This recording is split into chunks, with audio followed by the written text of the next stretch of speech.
ಯಾಕೆ ಅಂದ್ರೆ ಶಾಸ್ತ್ರ ಏನು ಹೇಳ್ತಾ ಇದೆ? ಕಾಲಕ್ರೀತ, ಕ್ರಯಕ್ರೀತ, ಪಿತೃದತ್ತ, ಸ್ವಯಂಯುತ. 4 ತರದ ಮದುವೆಗಳನ್ನ ನಾವು ಲೋಕದಲ್ಲಿ ನೋಡ್ತೀವಿ. ಕಾಲಕ್ರೀತ, ಕಾಲಕ್ರೀತ ಅಂತಂದ್ರೆ ಇಷ್ಟು ಕಾಲ, ಇಷ್ಟು ಸಮಯ ನೀನು ನನಗೆ ಪ್ರಿಯೆ, ನಾನು ನಿನಗೆ ಪ್ರಿಯ ಅಂತ ಹೇಳಿ ದುಡ್ಡು ಕೊಟ್ಟು ಕೊಣಕೊಂಡಿರುವಂತಹ ವೇಶ್ಯೆಯನ್ನ ಕಾಲಕ್ರೀತ ಅಂತ ಕರೀತಾರೆ. ಕಾಲಕ್ರೀತ. ಆಮೇಲೆ ಕ್ರಯಕ್ರೀತ. ಕ್ರಯಕ್ರೀತ, ಪಿತೃದತ್ತ, ಸ್ವಯಂಯುತ, ನಾರಿ ಪುರುಷಯೋರೇವ ಮುದ್ವಾಹಸ್ತು ಚತುರ್ವಿಧ. ಇದು ಕೂಡ ಆ ಕ್ಷಣದ, ಆ ಸಮಯದ ಒಂದು ಉದ್ವಾಹ, ಒಂದು ವಿವಾಹವೇ. ಈ 4 ವಿಧಾನದ ವಿವಾಹಗಳಿದೆ. ಅದರಲ್ಲಿ ಕಾಲಕ್ರೀತಾತು ವೇಶ್ಯಾ ಸ್ಯಾತ್, ಕ್ರಯಕ್ರೀತಾತು ದಾಸಿಕಾ. ದಾಸಿಕಾ, ದಾಸ ವಿವಾಹ ಪೂರ್ವದಲ್ಲಿ ನಾವು ಇದರಲ್ಲಿ ಕೇಳ್ತಾ ಇರ್ತೀವಿ, ಅದು ಪುರಾಣಗಳಲ್ಲಿ, ಕಥೆಗಳಲ್ಲಿ.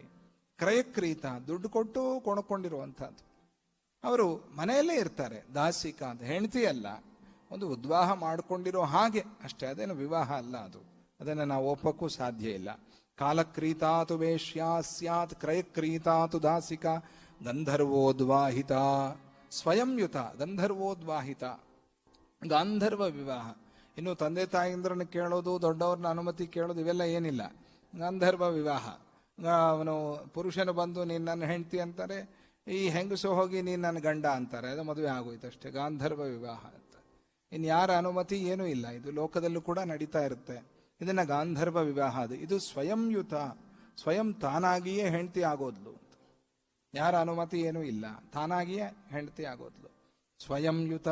ಇನ್ನು ಪಿತೃದತ್ತ, ಇದು 4ನೇದು. ಪಿತೃದತ್ತ, ತಂದೆ ಕೊಟ್ಟು ಮದುವೆ ಮಾಡುವಂಥ ಒಂದು ವಿಧಾನ. ಯಾರು?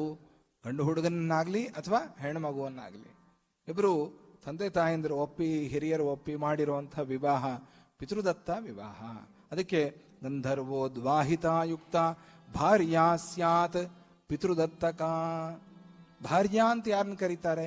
ಯಾರು ಪಿತೃದತ್ತಳಾಗಿದ್ದಾಳೋ ಅವರನ್ನ ಭಾರ್ಯ ಅಂತ ಕರೀತಾರೆ. ಸಮಾನ ಧರ್ಮಿಣಿ ಯುಕ್ತ ಭಾರ್ಯ ಪಿತೃವಶಂವದ. ಅವಳನ್ನೇ ಸಹಧರ್ಮಚಾರಿಣಿ, ಸಮಾನ ಧರ್ಮಿಣಿ ಅಂತ ಶಾಸ್ತ್ರದಲ್ಲಿ, ಲೋಕದಲ್ಲಿ ಕರೀತಾ ಇರ್ತಾರೆ.